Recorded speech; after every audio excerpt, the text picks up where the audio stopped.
Guys, welcome back to my channel. তো তোমরা তো টাইটেল দেখে বুঝে গেছো কি আমি রেসিপি তোমাদের জন্য নিয়ে এসেছি। মাত্র 15 মিনিটে চিকেন মশালা ফ্রাই আমি রেডি করে দেখাবো। তো মশালা ফ্রাই শুনলেই মনে হয় যে অনেক বেশি তেল মশলা দিয়ে এই রান্নাটা বানানো, বাট বিশ্বাস করো সামান্য আমি তেলে এই রান্নাটা পুরো রেডি করেছি। তার জন্য তোমাদেরকে পুরো লাস্ট অবধি কিন্তু ভিডিওটা দেখতে থাকতে হবে।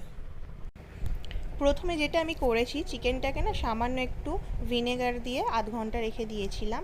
তারপর কড়াতে দেখো খুবই সামান্য আমি সর্ষের তেল দিচ্ছি, সামান্য মানে খুবই, মানে 1 টেবিল স্পুন দিচ্ছি। তাতে দিচ্ছি বেশ খানিকটা কারি পাতা। কারি পাতা দেওয়ার পর আমি এখানে দিচ্ছি একটা ছোট সাইজের পেঁয়াজ কুচি,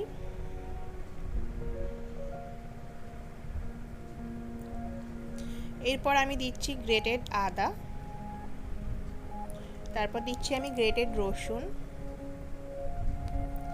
একটু ভাজা ভাজা হবে, তারপর আমি ম্যারিনেট করা চিকেনগুলোকে আমি এর মধ্যে দিয়ে দেবো।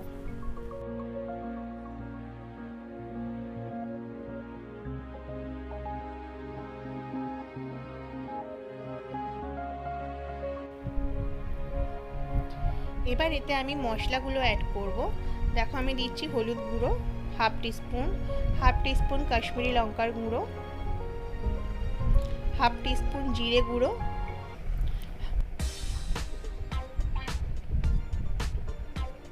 দিয়ে ভালোভাবে এটাকে আমি কষবো। এই সময় কিন্তু গ্যাসের ফ্লেমটা থাকবে হাই ফ্লেমে, এটাকে ভালো করে কষতে হবে।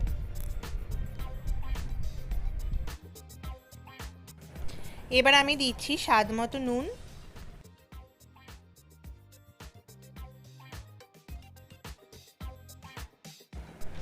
এবার ওপর থেকে সামান্য একটু ধনেপাতা কুচি দিয়ে দিচ্ছি।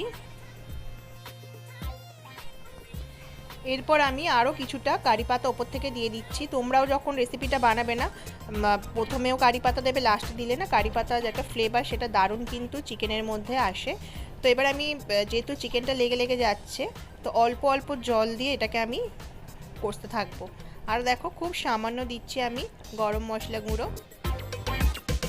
তোমরা হয়তো দেখে বুঝতে পারছো, দেখো সাইড দিয়ে তেল বার হওয়া শুরু হয়ে গেছে। এবার লাস্টে নামানোর সময় আমি দিয়ে দিচ্ছি হাফ পাতিলেবুর জুস। ব্যাস ভালো করে মিশিয়ে নিলেই আমার চিকেন মশালা ফ্রাই কিন্তু একদম রেডি। তো তোমরা তো দেখলেই কত কম তেল মশলায় আমি রেসিপিটা রেডি করলাম, আর হয়েও যায় খুব ঝটপট। তোমরা কিন্তু এই রেসিপিটা একবার বাড়িতে অবশ্যই বানিও, আর কেমন লাগলো সেটা আমাকে কমেন্ট বক্সে জানাতে কিন্তু ভুলবে না বন্ধুরা। তো আজ এইটুকুই, আবার আমি চলে আসবো নতুন ভিডিও নিয়ে। টাটা।